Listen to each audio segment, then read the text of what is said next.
ایک چھوٹے سے گاؤں میں ایک بوڑھا کسان رہتا تھا جس کے گھر کے پاس ایک بڑا اور سرسبز درخت تھا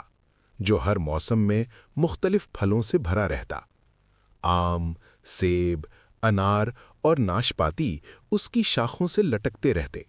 اور گاؤں کے لوگ حیرت کے ساتھ آتے، پھل توڑ کر لے جاتے، مگر کسان کی حالت پوچھے بغیر واپس چلے جاتے۔ ایک سال سخت قحط پڑا، کھیت سوکھ گئے اور لوگوں کے گھروں میں کھانے کو کچھ نہ بچا، تو سب کو وہی درخت یاد آیا۔ بوڑھا کسان روز درخت کے نیچے بیٹھ کر کہتا کہ جو بانٹتا ہے وہی بچتا ہے، اور وہ درخت کے پھل سب میں بانٹ دیتا، خود بہت کم کھاتا۔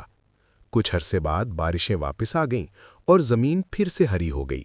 مگر جب لوگ دوبارہ درخت کے پاس آئے تو وہاں صرف ایک سایہ دار مگر خالی درخت کھڑا تھا،